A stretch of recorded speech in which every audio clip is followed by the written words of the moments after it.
दोस्तों, जब हम और आप छोटे थे तो हमारे बड़े बुजुर्ग हमें रामायण की कथाएं सुनाया करते थे। तब हमें लक्ष्मण जी के बेहोश होने पर भगवान हनुमान जी द्वारा संजीवनी बूटी लाने का किस्सा भी सुनाया जाता था, जिसमें संजीवनी बूटी न मिलने पर पूरा पर्वत हनुमान जी उठाकर ले आते हैं। लेकिन क्या आपने कभी यह सोचा है कि आखिर हनुमान जी की गति क्या रही होगी? जिस तरह से हनुमान जी ने एक ही रात में श्रीलंका से हिमालय के पर्वत पर पहुंच गए और पहाड़ उठाकर वापस भी आ गए, तो निश्चित ही उनके उड़ने की क्षमता बेहद तेज रही होगी। लेकिन कितनी तेज? आखिर कितनी तेज उड़ सकते थे हनुमान जी? कितनी थी उनकी रफ्तार? क्या उनकी रफ्तार आज के फाइटर प्लेन से भी ज्यादा थी? आखिर उनको संजीवनी बूटी लाने में किन किन कठिनाइयों का सामना करना पड़ा, जानेंगे दोस्तों आज की इस वीडियो में इन सभी सवालों के जवाब। बने रहिए हमारे साथ वीडियो में एंड तक। वीडियो में आगे बढ़े उससे पहले अगर आप एक सच्चे हिंदू हैं तो सब्सक्राइब करें चैनल को और बेल नोटिफिकेशन को ऑन पर लगाएं ताकि कोई भी वीडियो आपसे मिस ना हो। दोस्तों, रामायण के बारे में आप ये तो जानते ही हैं कि रामायण में उन सभी घटनाओं के बारे में जिक्र होता है जो कि भगवान राम के साथ हुई थी, और यह सब तब हुआ जब उन्हें 14 साल का वनवास हुआ था। इस दौरान उनके भाई लक्ष्मण और उनकी पत्नी सीता उनके साथ थी। जंगल और वनों में वह जीवन व्यतीत कर रहे थे। इन्हीं सब घटनाओं में से एक घटना तब घटी थी जब लक्ष्मण युद्ध के दौरान मेघनाथ का तीर लगने से मूर्छित हो गए थे, या कहिए कि वो घायल हो गए थे और उनके प्राण जाने वाले थे, लेकिन संजीवनी बूटी की मदद से उन्हें बचा लिया गया था। इस घटना में राम जी के भक्त हनुमान जी ने लक्ष्मण को बचाने में बड़ी भूमिका निभाई थी, क्योंकि वही थे जो हिमालय पर्वत पर जाकर वहां से संजीवनी बूटी का पूरा पहाड़ उठाकर ले आए थे। लेकिन दोस्तों, इस घटना के दौरान आखिर ऐसा क्या हुआ था, चलिए थोड़ा सा जान लेते हैं। दरअसल दोस्तों, लक्ष्मण मेघनाथ का तीर लगने से घायल हुए थे, यह बात आप जानते ही होंगे, लेकिन आपको यह भी जानना चाहिए कि आखिर लक्ष्मण और मेघनाथ का युद्ध हुआ ही क्यों था। दरअसल इसकी वजह थी एक यज्ञ जो कि मेघनाथ कर रहा था। किसी को भी इसके बारे में पता नहीं था, लेकिन जैसा कि आप जानते हैं कि रावण का भाई विभीषण उस समय राम जी के साथ ही था और उसे लंका के बारे में और वहां के योद्धाओं के बारे में सब कुछ मालूम था। इसलिए उसे इस बात की भी जानकारी मिल गई कि मेघनाथ यज्ञ कर रहा है, और अगर यह यज्ञ सफल हो जाता है तो मेघनाथ इसके बाद अमर हो जाएगा और फिर उसे तीनों लोकों में कोई भी हरा नहीं पाएगा, या कहिए कि कोई भी मार नहीं सकता। इसलिए यह बात विभीषण ने राम जी को बताई। अब इस यज्ञ को रोकने का जिम्मा लिया वानर सेना ने, और सेना ने मेघनाथ के यज्ञ को रोक भी दिया।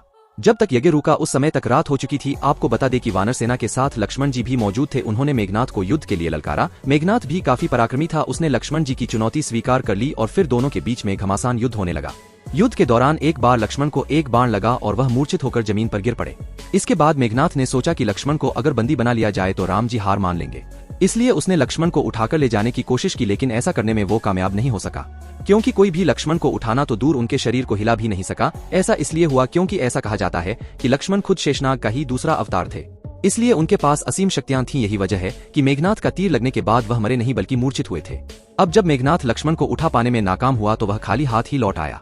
इसके बाद राम जी वहां पहुंचते हैं तो लक्ष्मण को मूर्छित देखकर बहुत दुखी हो जाते हैं, और राम जी को दुखी देखकर हनुमान जी जल्दी से एक वेद को बुला लाते हैं। वेद बताता है कि हिमालय पर एक संजीवनी नाम की बूटी मिलती है, अगर वह बूटी मिल जाए तो लक्ष्मण के प्राण बचाए जा सकते हैं। इसके बाद हनुमान जी संजीवनी बूटी को लाने के लिए रवाना होते हैं, लेकिन उन्हें संजीवनी बूटी लाने में कितना वक्त लगा, इस बात को जानने के लिए आपको इस पूरी घटना की टाइमिंग पर नजर दौड़ानी पड़ेगी। तो चलिए देखते हैं पूरी घटना में टाइमिंग किस तरह से चली थी।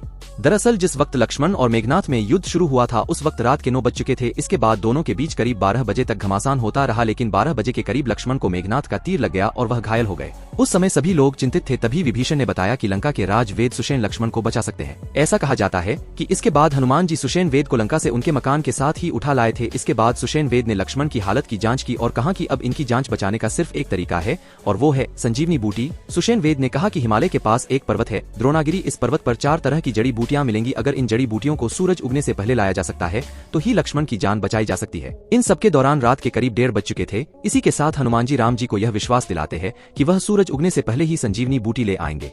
वह संजीवनी बूटी लाने के लिए रवाना हो जाते हैं। आपको हम बता दें कि लंका से द्रोणागिरी पर्वत की दूरी करीब 2500 किलोमीटर दूर थी, लेकिन ऐसा नहीं है कि हनुमान जी सीधे द्रोणागिरी गिरी पर्वत पर पहुंच गए थे। इस पर्वत पर पहुंचने के लिए उन्हें बहुत सारी कठिनाइयों का सामना भी करना पड़ा। इस रास्ते में उन्हें एक राक्षस मिला जो कि उस समय एक ऋषि के भेष में था, और वह लगातार राम जी के नाम का जप कर रहा था। क्योंकि हनुमान जी भी राम जी के भक्त थे इसलिए वह उसकी बातों में आ गए। उसने कहा हनुमान जी से कि वो पहले नहा ले, उसके बाद वो बताएगा कि राम जी और रावण के युद्ध का परिणाम क्या होगा।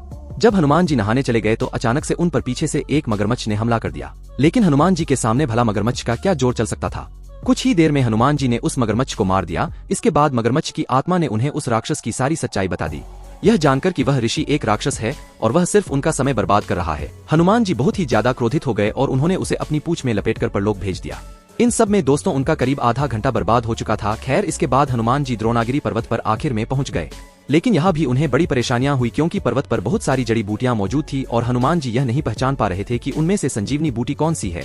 ऐसे में जब करीब आधा घंटा गुजर गया तो हनुमान जी ने पूरा द्रोणागिरी पर्वत ही उठा लिया और वापस चल पड़े। इसके बाद दोस्तों जब हनुमान जी अयोध्या के ऊपर से गुजर रहे थे तो आसमान में काफी दूरी होने की वजह से भरत उन्हें पहचान नहीं पाए। उन्हें लगा कि कोई राक्षस जा रहा है, इसलिए भरत ने हनुमान जी के ऊपर तीर से हमला कर दिया। भारत के तीर से हनुमान जी घायल हो गए और वह जमीन पर आ गिरे। जब वह जमीन पर गिर रहे थे तो वह राम जी का नाम ले रहे थे, इसलिए जब भरत ने राम जी का नाम सुना तो उन्होंने हनुमान जी से उनके बारे में पूछा। तब हनुमान जी ने अपने बारे में बताया और मेघनाथ के साथ हुए लक्ष्मण के युद्ध के बारे में सब कुछ बताया और साथ ही सीता हरण के बारे में पूरी जानकारी दी। जब भरत को इन सब के बारे में पता चला तो उन्हें बहुत दुख हुआ और उन्होंने हनुमान जी से क्षमा मांगी और हनुमान जी को तुरंत ही रवाना कर दिया। लेकिन एक बार फिर से करीब आधे घंटे का समय बर्बाद हो चुका था। फिर भी हनुमान जी सूरज उगने से पहले ही लंका पहुंच गए और हनुमान जी के हाथों में द्रोणागिरी पर्वत देखकर सब बिल्कुल हैरान रह गए। खैर इसके बाद वेद ने द्रोणागिरी पर्वत में मौजूद संजीवनी बूटी की पहचान की और उसे लक्ष्मण जी को दी। अब दोस्तों टाइमिंग पर गौर किया जाए तो सुबह के 5 बजे से पहले ही हनुमान जी संजीवनी बूटी लेकर लंका आ गए थे। ऐसे में जो वक्त उनका बीच में बर्बाद हुआ था उसको एक तरफ अगर कर दिया जाए तो हनुमान जी करीब 2 घंटे में संजीवनी बूटी ले आए थे। अब दूरी की बात की जाए तो लंका से हिमालय पर्वत की दूरी एक तरफ से 2500 किलोमीटर है। ऐसे में दोनों तरफ से यह दूरी करीब 5000 किलोमीटर की होती है। दोस्तों आप खुद ही अंदाजा लगा सकते हैं कि हनुमान जी करीब 2500 किलोमीटर प्रति घंटा की रफ्तार से हवा में उड़े होंगे। तो दोस्तों आपको वीडियो कैसी लगी हमें कमेंट सेक्शन में जरूर बताना। वीडियो को लाइक और शेयर करें और आने वाली वीडियो को देखने के लिए चैनल को सब्सक्राइब करके बेल आइकन को प्रेस करें जिससे आने वाली वीडियो आपसे मिस ना हो। मिलते हैं अगली वीडियो में।